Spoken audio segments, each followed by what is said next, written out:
마태복음 11장 45절부터 54절까지 말씀입니다.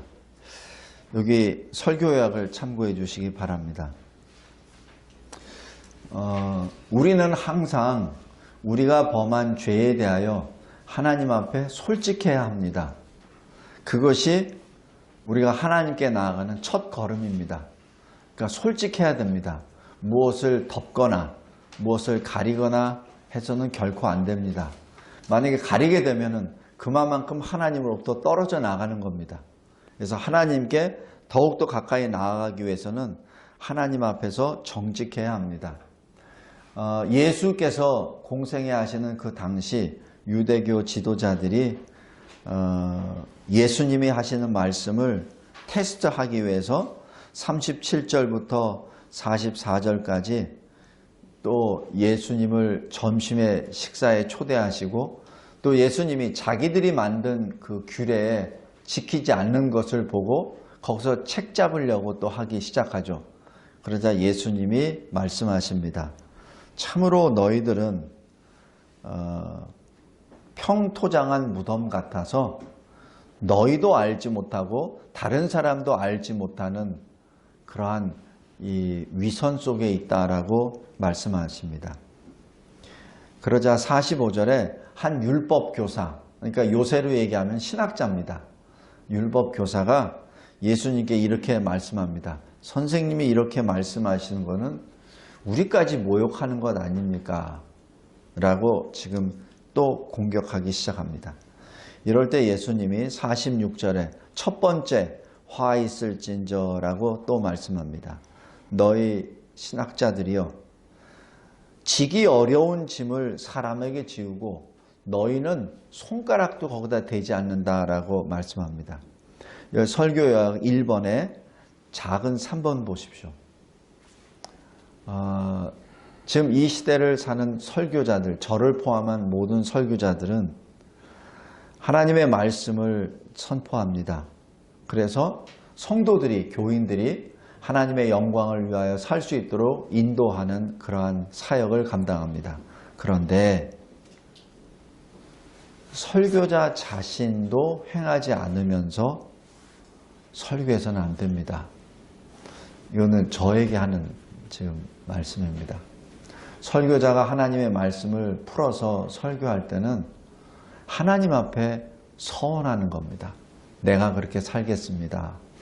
내가 그 모양대로 살 수 있도록 인도해 주소서라고 사실 고백하는 부르짖음입니다. 그것이 여기 46절에 예수님이 그 당시 신학자들에게 말하는 거예요. 어찌하여 너도 지기 힘든 짐을 성도들에게 요구하고 너는 거기에 손가락 하나 움직이지 아니하는 한 얘기죠. 여기 1번에 작은 1번 보시기 바랍니다. 우리가 전통을 만듭니다. 어떤 규례를 만들어요. 하나님의 율법, 말씀을 잘 지키기 위해서 특별히 여기 지금 바리새인들이 보통 그렇게 했죠. 물론 여기에는 하나님의 말씀을 잘 지키기 위한 수단으로 씁니다. 그런데 문제는 거룩하신 하나님 말씀 안에 타락한 인간의 무언가가 들어가는 겁니다. 그래서 우리가 하나님 말씀으로 자꾸자꾸 이 말씀으로 들어가고 말씀을 확인하고 말씀대로 살아야 된다는 이유가 여기 있어요. 우리가 말씀에서 조금만 벗어나면 타락한 죄인의 본성이 막 들어갑니다. 막 들어가요. 그래서 언뜻 보면은 굉장히 전통이고 굉장히 좋은 것 같으나 그 타락한 인간의 그 본성 그 부분이 들어가서 어떻게 되냐면은 하나님의 말씀을 통해서 주시는 하나님의 뜻을 이해 못합니다. 자꾸자꾸 하나님의 뜻으로부터 멀어져 갑니다. 하나님으로부터 멀어져 나아가게 되는 것이죠. 여기 온풍기 좀 꺼주세요. 하나님으로부터 점점 멀어져 나아갑니다. 그러니까 죄에 대하여 철저한 회개가 들어가고 죄를 싫어하고 미워하고 그리고 하나님 앞에 구원의 감사, 영생의 감사로 나아가야 되는 그 길을 지금 이 규례로 착착 막아버리는 겁니다. 예를 들어서 안식일을 거룩히 지켜라. 기억하고 거룩히 지켜라. 그럼 그 말씀을 그대로 받으면 돼요. 근데 그것을 잘 지키기 위해서 이거 1번부터 10번까지 뭘 계속 만들어 놓습니다. 그러면 그 자체에 얽매여 버리는 거예요. 그 자체에 얽매입니다. 그러니까 하나님을 기억하고 하나님이 우리에게 주신 그 안식의 날, 예수님의 부활을, 그 감격을 그대로 받아야 되는데 그 감격을 받기 위해서 이러한 종목을 만드는 겁니다. 하나의 예를 들어서 일을 하지 말라고 그랬지. 그러면은 일의 규정을 만드는 거예요. 무엇이 일이냐. 그 규정을 또 만들어 놓고 그 규정에 어긋나면 틀렸다고 얘기합니다. 그 자체가 안 된다는 얘기예요. 일에 대한 규정은 본인 스스로가 알 수 있죠. 돈을 벌기 위해서 일하는 것. 생명을 구하는 것이 아니라 돈을 벌기 위해서 일하는 것. 그냥 그렇게 생각하면 됩니다. 예를 들어서 돈을 쓰면 안 돼. 그래서 버스도 타면 안 돼. 그러니까 우리 집이 한 20km 떨어져. 그러니까 돈 쓰면 안 되니까 걸어와야 돼. 그래서 걸어오는 그 사람이 그러면 율법에 맞고 버스 타고 오는 사람은 돈 쓰는 거니까 안 돼. 그게 아니란 얘기입니다. 왜 버스를 타냐는 얘기죠. 이러한 문제입니다. 또 의복도 깨끗해야 돼. 무엇을 단정하게 입어야 돼. 그래서 남자는 넥타이를 반드시 매야 되고 여자는 풀 드레스를 입어야 되고 이렇게 된다고 규제를 만들었다고 해봅시다. 그러면은 하나님의 그 안식을 주신 거룩한 날을 지키는 거는 지금 뒷전에 가고 지금 어떻게 해야 된다는 거기에 모든 것에 초점이 들어가 버립니다. 바로 이것을 말하는 거예요. 그래서 지금 당시 바리새인들이 그것을 지금 넘어간 겁니다. 그 말씀입니다. 우리가 교회 내 어떤 규례나 전통을 만드는 것, 그건 나쁜 건 아니에요. 그런데 본질을 훼손하면 안 된다는 얘기입니다. 근데 본질을 훼손하면서까지 그것을 강조했을 때는 실질적으로 율법주의자가 되는 겁니다. 율법이 잘못된 거 아니에요. 율법은 하나님이 주신 거예요. 선한 겁니다. 우리를 살리시기 위하여 하나님이 주신 하나님의 말씀이요 명령입니다. 그런데 사람이 그것을 율법에다가 플러스 알파를 강론을 또 만들어놔서 그것을 지키게 하는 것, 그게 율법주의입니다. 그것이 율법주의예요. 율법주의자입니다. 그래서 율법주의자는 율법을 깨뜨립니다. 예수님은 이렇게 말씀하십니다. 마태복음 11장 28절부터 30절까지 수고하고 무거운 짐진 자들아 다 내게로 오라. 내 짐은 가벼우니 내 짐을 지고 내게 배우라 라고 말씀합니다. 내게 배우라 라고 말씀하세요. 그리고 내 짐은 가볍다 라고 위로의 말씀을 주십니다. 성도 여러분, 예수님이 하신 그 말씀은 우리가 실천 불가능한 일이 결코 아닙니다. 실천할 수 있어요. 어떻게? 예수께 배움으로. 예수님이 하신 것을 배우면 돼요. 예수님이 제자들의 발을 씻겨주시잖아요. 그 심정으로 이웃을 섬기면 됩니다. 옆에 성도를 사랑으로 안아주면 돼요. 그게 불가능한 거 아니잖아요. 그죠? 예수님이 말씀하십니다. 내게 배우라. 내게 배우라. 그냥 주먹구구식으로 하는 것이 아니라 주님이 말씀하세요. 내게 배우라. 내게 배우라. 두 번째, 47절부터 51절까지 말씀입니다.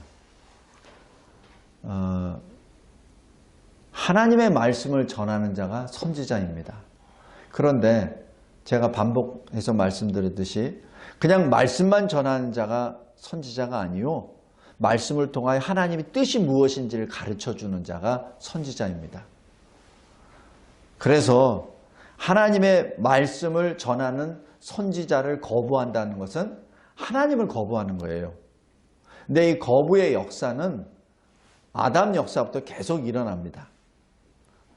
아담으로부터 계속 나타나잖아요. 그리고 여기 오늘 예수님이 하신 말씀 51절 아벨부터 시작한다 이렇게 말씀합니다. 우리가 보통 가인과 아벨에 대해서 그냥 가인은 그냥 자기가 하나님께 드리고 싶은 것을 드리는 것이 아니라 자기가 남은 것 그냥 아무 성의 없이 그냥 아벨이 하는 것 그대로 아버지 아담이 하라니까 그냥 마지못해서 드리는 것. 그리고 아벨은 자기가 하나님을 진정으로 사랑해서 자기의 초태생을 양을 드리는 것. 그래서 하나님이 받으셨다 이렇게 말씀합니다. 근데 예수님은 51절에 이렇게 말합니다. 아벨은 선지자였다라고 합니다. 선지자였다. 우리는 지금 창세기를 통해서 이 아벨에 대해서 그냥 가인과 비교의 대상으로만 봤는데 예수님은 그렇게만 쉽게 말씀하신 거 아니에요. 아벨은 선지자였다. 그 선지자가 죽었다. 바로 왜 그렇죠? 아벨은 하나님께 예물을 드림으로 하나님이 무엇을 기뻐하셨는지를 지금 자신의 예배를 통하여 설교했다는 얘기입니다. 어느 순간까지 그것을 거부하는 형 가인이 자기를 죽이기까지. 왜 저 창세기에 보면은 가인이 아벨을 들판으로 불러서 돌로 쳐 죽였다고 표현합니다. 아벨이 그걸 몰랐을까요?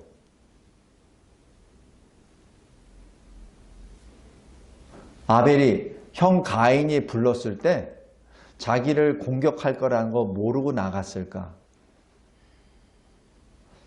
분명히 알았을 겁니다. 왜 아벨이 가인의 성품을 왜 모르겠습니까? 왜 가인이 나를 불러냈는지 왜 몰랐겠어요? 알죠. 우리도 알잖아요. 우리 형제지간에 그래도 보면은 형이 나를 불러. 근데 왜 불렀지? 그거 모르나요? 알지. 아벨은 자기의 재물은 하나님이 받으셨어요. 근데 가인은 안 받으셨어요. 그거 다 봤잖아요. 가인도 보고 아벨도 다 봤잖아요. 그리고 가인은 낯이 변했잖아요.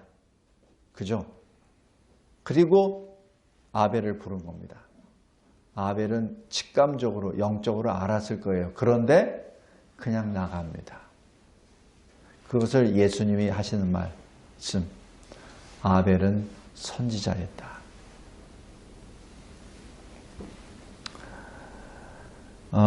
그 선지자의 피는 그 많은 선지자들에게 계속 임합니다. 그런데 여기서 중요한 건 전지하신 하나님이 그 선지자들이 죽을 것을 알았을까요? 몰랐을까요? 하나님이 아셨죠. 전지하신 분인데 시간을 초월하신 분이신데 그걸 왜 몰랐겠습니까? 근데 죽을 거를 뻔히 알면서 보내셨다는 것은 분명히 거기에 무슨 뜻이 있다는 얘기입니다. 성도 여러분, 하나님이 분명히 뜻이 있어요. 선지자가 순교당할 것을 뻔히 아시면서 보내셨다는 것은 분명히 거기에 하나님의 변함없는 신실한 뜻이 있었다는 얘기입니다. 아벨이 알면서 들판에 나가서 아무 저항도 안 합니다. 거기서 싸웠다는 얘기도 없어요. 그냥 가인이 쳐 죽였다고만 나옵니다. 아벨은 양치는 사람이요. 가인은 농사꾼이에요. 동작이 빠르더라도 아벨이 빠릅니다. 그러나 아벨은 거기서 피하지 않습니다. 그냥 형이 던지는 돌에 그 치는 돌에 그대로 맞습니다. 왜냐하면 그것이 하나님의 어떤 뜻이 있었다는 것을 아벨은 알기 때문에 그렇습니다. 우리 역대하 24장 한번 보시기 바랍니다. 역대하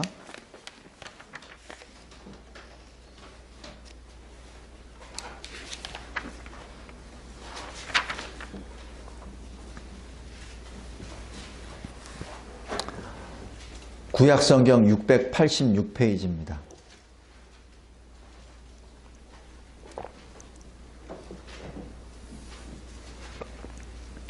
역대하 24장 1절 보면 요아스 왕이 나옵니다. 나이가 7살에 왕이 되고 예루살렘에서 40년 동안 왕으로 통치합니다. 이때 이 요아스가 7살 때 왕이 될 수 있었던 것은 제사장 여호야다가 이 악한 왕 후 아달랴를 처단하고 그리고 7살 난 이 요아스를 왕으로 세웁니다. 이 아달랴는 우리 잘 알고 있는 여호사밧 있죠. 유다의 여호사밧 왕. 이 기도하는 왕. 그래서 책에도 보면 여호사밧의 기도 이런 것이 또 책도 있어요. 그래서 여호사밧 왕은 기도하는 왕입니다. 근데 이 기도하는 왕이 당시 아합 왕과 연합을 합니다. 그게 참 아이러니합니다. 보통 기도하는 사람은 하나님의 영을 받은 사람이기에 거룩한 일을 할 텐데 이상하게 여호사밧 왕이 나중에 이 잘못한 일이 딱 이 아합 왕과 결합합니다. 이때 아합 왕의 딸 아달랴를 며느리로 맞아들입니다. 이 아달랴가 이제는 최후의 악한 왕의 대변인으로 여기서 등극해서 자기 남편이 죽고 자기 아들이 왕으로 됐는데 자기 아들이 죽으니까 유다의 이 왕씨를 다 죽여버립니다. 이 아달랴가 바로 다 죽여버립니다. 그리고 자기가 왕후가 됩니다. 그런데 그 중에 한 사람이 남아요. 그 한 사람이 한 살배기 요아스입니다. 그래서 이 요아스가 한 살 때 구출이 돼요. 근데 그 요아스가 이 여호야다 제사장의 보호 아래 6년 동안 성장하게 됩니다. 그러니까 6년 동안 이 유다는 아달랴의 통치를 받게 돼서 우상이란 우상은 다 지키고 북이스라엘과 남유다의 차이가 없어져 버려요. 그러니까 요새로 얘기하면 북한 공산당과 남한에 있는 이 민주주의가 섞여서 이제 다 똑같이 돼버렸다는 얘기입니다. 그거 6년 동안. 그때 여호야다 이 제사장이 하나님의 성령의 이 능력을 받고 이 아달랴를 처단합니다. 성전에서 딱 막아버립니다. 그리고 이 요아스 왕 7살 왕을 왕으로 세우죠. 엄청난 역사가 역대하 23장에 기록됩니다. 그래서 이 23장 마지막에 23장 16절부터 보면은 여호야다가 어떤 개혁을 하냐면 17절. 온 국민이 바알 신당으로 가서 그 신당을 부수고 제단들과 형상들을 깨뜨리고 제단 앞에서 바알 제사장 맏단을 죽입니다. 그러니까 6년 동안 바알을 섬겼던 유다예요. 그러니까 그것을 개혁을 하는 겁니다. 누가? 제사장 여호야다가. 이것이 간단한 일 아닙니다. 6년 동안 엄청난 이 시달리다가 이 바알 우상에 시달렸던 이 제사장이 이제 들고 일어난 것이죠. 그리고 18절에 보면은 역대하 23장 여호와의 전의 직원들을 세워 레위 제사장의 수하에 맡기고 이들은 다윗이 전에 그들의 반열을 나누어서 여호와의 전에서 모세 율법에 기록한 대로 여호와께 번제를 드리며 자기들의 정한 규례대로 즐거이 부르고 노래하게 하였던 자들이라 라고 얘기하며 21절에 회복합니다. 그러니까 그 땅의 모든 백성이 즐거워하고 성중이 평온하였더라 라고 기록하고 아달랴는 칼로 죽였었더라 라고 기록합니다. 개혁이 성공합니다. 이 요아스 왕이 사실 이 왕으로 된 다음에 이 성전에서 이 토라 하나님의 말씀을 찾아내죠. 왜냐하면 그동안 6년 동안 이 성전이 완전히 이제 폐쇄가 되고 요새 얘기하면 교회가 폐쇄가 되고 6년 동안 거기서 우상을 섬기고 이렇기 때문에 그래서 성전을 보수하다가 말씀을 발견하고 그때 회개의 역사가 또 일어납니다. 그런데 여기 역대하 24장 2절 보십시오. 제사장 여호야다가 세상에 사는 모든 날에 요아스가 여호와 보시기에 정직하게 행하였으며 라고 기록합니다. 이 얘기는 뭐죠? 제사장 여호야다가 살아있을 때에는 하나님을 온전히 섬겼다는 얘기입니다. 그런데 여호야다 제사장이 죽자 이제는 이것이 바뀌었다는 얘기입니다. 성도 여러분, 이것이 인간의 죄성입니다. 인간은 참으로 하나님으로부터 멀어져 가려고 무던히 애를 씁니다. 그것이 죄인의 특성입니다. 아담이 첫 범죄하고 난 다음 하나님이 나타나실 때 제일 먼저 하는 것이 자기가 벗은 것을 보고 숨어버립니다. 하나님을 피하는 존재예요. 늘 하나님이 오시면 하나님께 나아갔었던 아담이 죄를 범하자마자 하나님께 피해버립니다. 그래서 죄는 하나님으로부터 떨어져 나가는 거라고 그래서 표현을 합니다. 자, 그러니 이게 어떻게 됩니까? 여기 역대하 24장 15절 보십시오. 여호야다가 130세에 죽습니다. 죽고 난 다음에 어떻게 되냐면은 18절 보십시오. 그의 조상들의 하나님의 여호와의 전을 버리고 아세라 목상과 우상을 섬겼으므로 그 죄로 말미암아 진노가 유다와 예루살렘에 임하니라.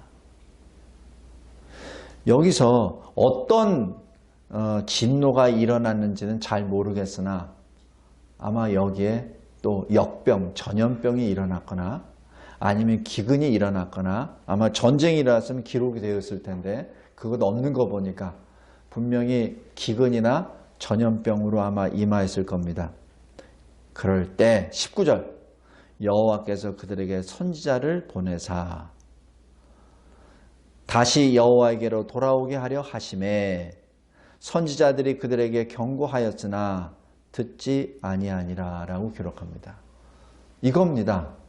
어떤 상황이 우리에게 환란이 왔습니다.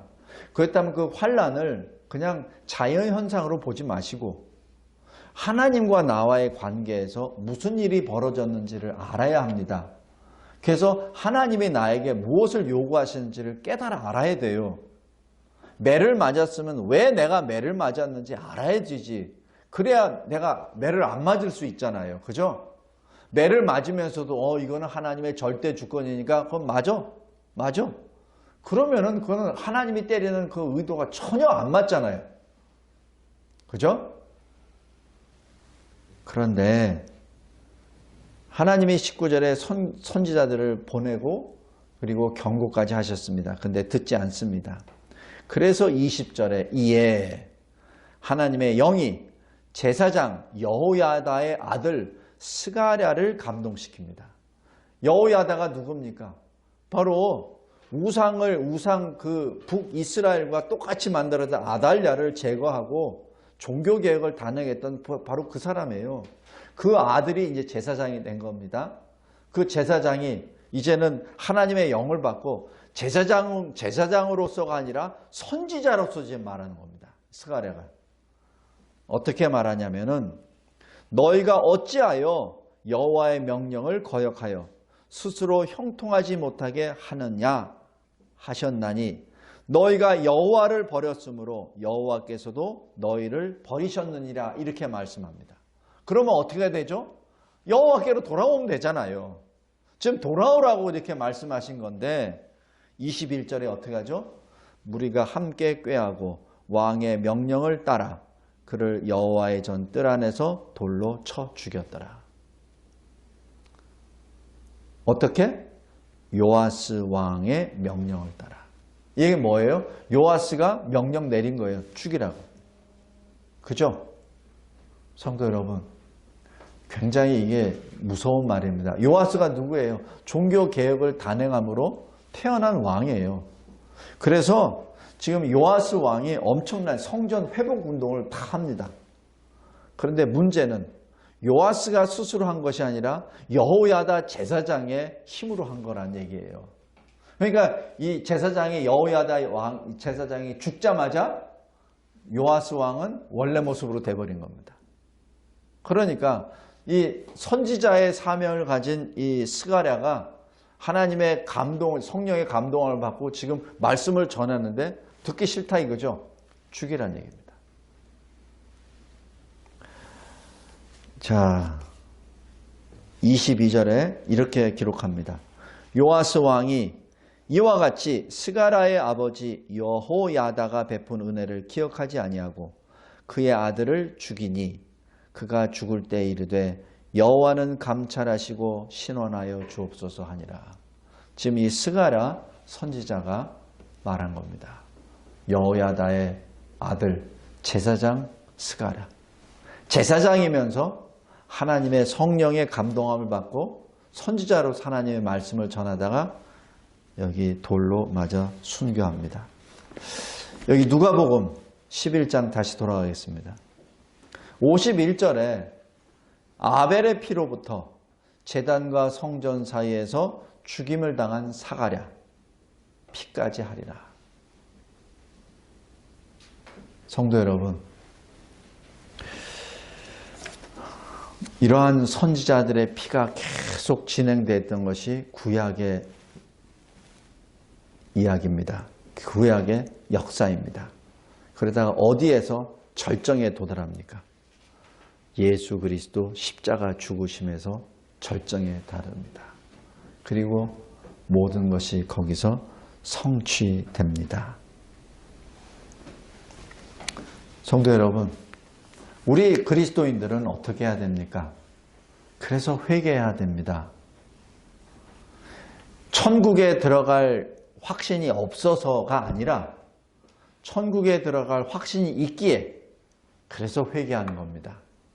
하나님이 내가 눈물로 마음을 찢으며 하나님 앞에 죄를 자복하고 하나님의 죄 사하심을 간구할 때 하나님이 나를 용서해 주신다는 그 믿음으로 회개합니다.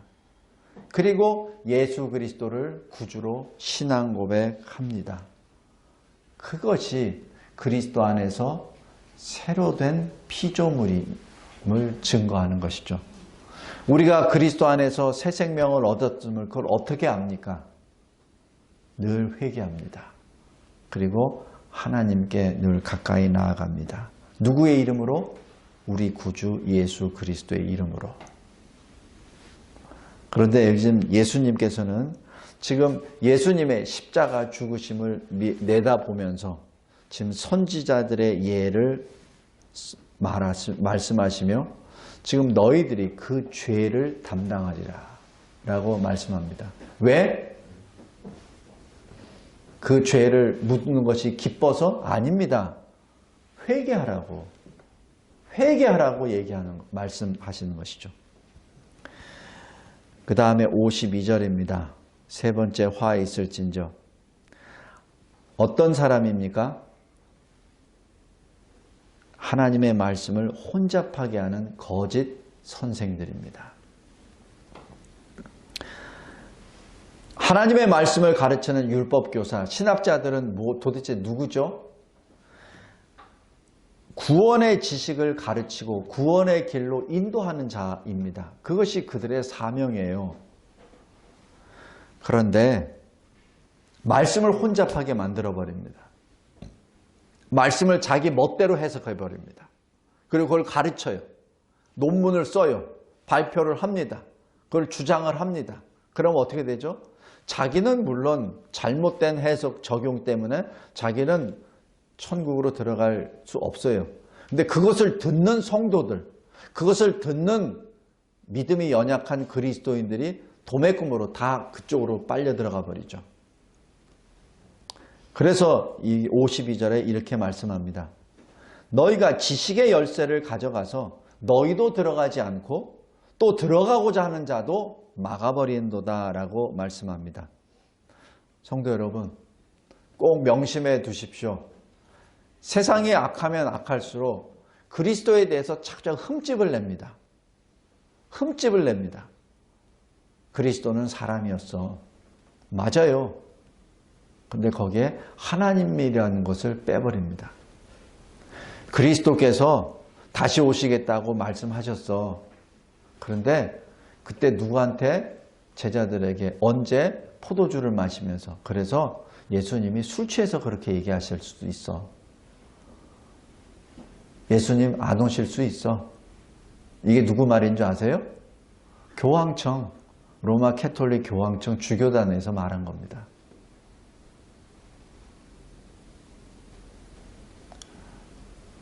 성도 여러분, 예수를 믿는다고 하면서, 믿는다고 고개는 끄덕끄덕 해놓고 거기에 다른 거를 자꾸자꾸 집어넣습니다. 예수는 사랑의 메시지를 전했습니다 라고 얘기해놓고 거룩을 훼손하면서, 그리고 자꾸자꾸 그것을 훼손하면서 동성애주의자들도 사랑해야 돼, 공산주의자들도 사랑해야 돼라는 것을 이상하게 접목을 시켜서 사람들을 미혹시켜 버립니다. 그것이 현 이 통일 정책을 담당하는 사람들, 소위 그리스도인이라고 하는 사람들이 주장하는 또 주제이기도 합니다. 성도 여러분, 거짓 교사들은 주님이 이미 성취하신 십자가 복음을 이상한 것으로 도배해서 하나님의 진리를 던져버립니다. 구원은 오직 예수 그리스도 믿음입니다. 오직 예수입니다. 다른 게 아니에요. 그래서 로마서 1장 17절에 오직 의인은 믿음으로 말미암아 살리라는 그 칭의의 그 말씀 자체는 오직 예수 그리스도를 믿음으로, 요한복음 14장 6절에 있는 그 말씀처럼 주님이 말씀하세요. 내가 곧 그 길이요, 그 진리요, 그 생명이니라. 바로 정관사 더가 항상 붙어 있습니다. 우리말에는 없어요. 그러나 이 헬라어 자체는 호라는 정관사가 들어갑니다. 정관사가 들어간다는 얘기는 뭐냐면은 배타성입니다. 그거밖에 없다는 얘기예요. 그래서 예수가 오직 그 길이요, 오직 그 진리요, 오직 그 생명이라는 그 뜻입니다. 누가 말씀하셨어요? 예수님이. 그런데 로마 캐톨릭에서는 그것을 슬쩍 해버려서 예수도 믿어, 그런데 다른 것도 해야 돼 라고 얘기해버립니다. 그래서 우리 기독교에 접근할 때는 앞부분만 얘기합니다. 그래 놓고 어느 정도 들어올 듯 하면은 이것도 선사를 하죠. 다 도매금으로 다 넘어가 버립니다. 말씀을 맺겠습니다. 우리 안에 있는 교만, 위선, 가식, 외식, 그리고 증오, 또 율법주의적인 어떤 자세, 이 모든 것들이 하나님을 멀어지게, 하나님으로부터 멀어지게 만듭니다. 오염된 어떤 신앙이 사람들을 오염시킵니다. 오염된 신학이 사람들을 오염시키고 맙니다. 그래서 이것을 막기 위해서 예수님이 지금 이 자리에 오신 것이죠. 이것을 막기 위해서, 이 오염을 막기 위해서 예수님이 십자가 그 죽으심을 하시기 전에, 승천하시기 전에 지금 이 자리에 누가복음 17장 이 현장에 친히 오신 겁니다. 그래서 거짓된 자들에게 화 있을진저, 화 있을진저, 화 있을진저 계속 말씀하시는 것이죠.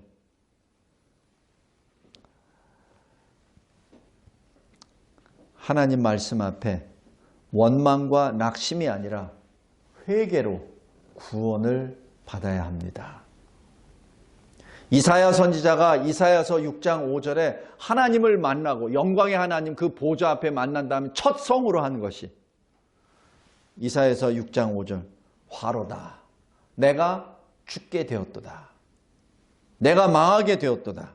나는 입술이 부정한 사람이요, 나는 입술이 부정한 자들 가운데 있는 사람이라 라고 고백합니다. 이것이 하나님 앞에 선 그리스도인의 모습입니다. 베드로가 누가복음 5장에 베드로가 예수님이 밤낮 밤 내내 고기를 잡으려다가 못 잡았는데 예수께서 저 깊은 곳에 던져라라고 했을 때 던졌을 때 고기를 많이 봤잖아요. 그때 다른 사람들은 고기 줍는데 넋이 빠졌어요. 근데 베드로는 어떻게 했죠? 예수 앞에 엎드립니다.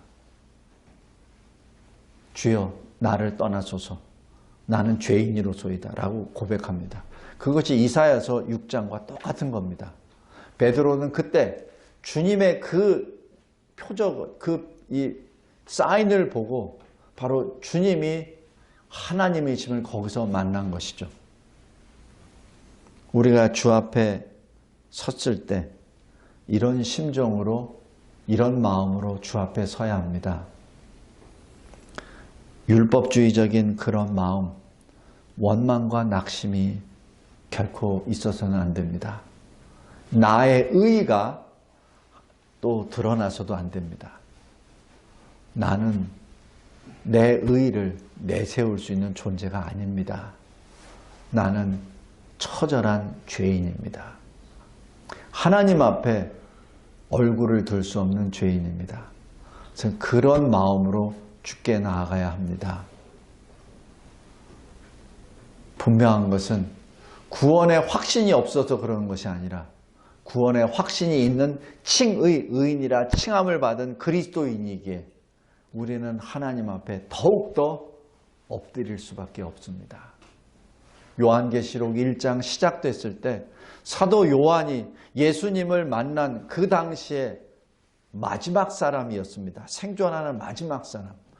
그 마지막 사람 요한이 반모섬에서 주님을 만났을 때 어떻게 되었죠? 죽은 자같이 엎드렸다라고 기록합니다.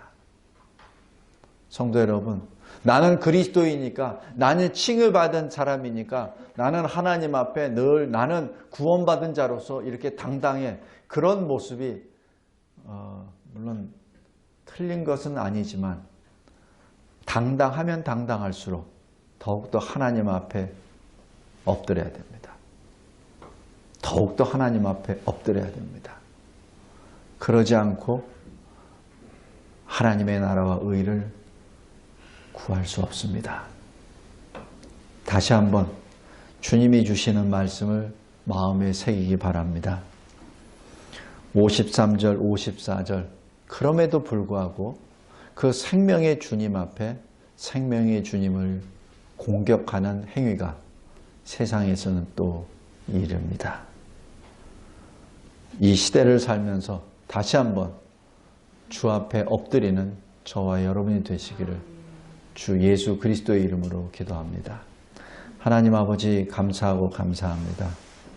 참으로 두렵고 떨리는 말씀입니다. 그러나 저희들에게 이 말씀을 주심에 감사합니다. 더욱더 내 에고를 내려놓게 하옵소서. 나의 주장을 내려놓게 하옵소서. 나의 사상과 이념을 내려놓게 하옵소서. 나의 계획을, 나의 생각을 내려놓게 하옵소서. 오직 주님만이 나의 모든 것임을 고백하며 주 앞에 엎드리게 하옵소서. 예수 그리스도의 이름으로 기도드리옵나이다. 아멘.